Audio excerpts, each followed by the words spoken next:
কোনো ফ্যাসিবাদী শক্তি যাতে পুলিশকে ব্যবহার করতে না পারে সে বিষয়কে সবাইকে সতর্ক থাকার আহ্বান জানিয়েছেন প্রধানমন্ত্রী তারেক রহমান। একই সঙ্গে সাধারণ মানুষের সাথে পুলিশকে মানবিক আচরণে পরামর্শ দেন সরকার প্রধান। সকালে রাজধানীর রাজারবাগ পুলিশ লাইন্সে পুলিশ সপ্তাহ 2026-এর উদ্বোধন করে প্রধানমন্ত্রী আরও বলেন, ত্রয়োদশ জাতীয় নির্বাচনে পুলিশ দক্ষতা ও পেশাদারিত্বের প্রমাণ রেখেছে।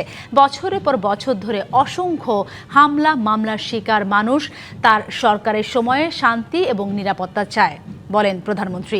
পুলিশ বাহিনীর ভূমিকার প্রশংসা করে প্রধানমন্ত্রী আরও বলেন, দেশের জনগণের শান্তি এবং নিরাপত্তা নিশ্চিত করার কঠিন দায়িত্ব পুলিশের ওপর।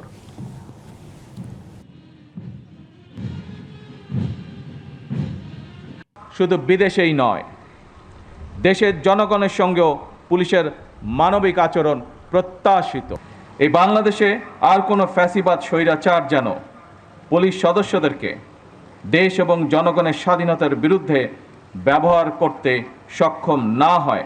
ত্রয়োদশ জাতীয় সংসদ নির্বাচন প্রমাণ করেছে বাংলাদেশ পুলিশের পক্ষে দক্ষতা এবং পেশাদারিত্বের সঙ্গে দায়িত্ব পালন সম্ভব।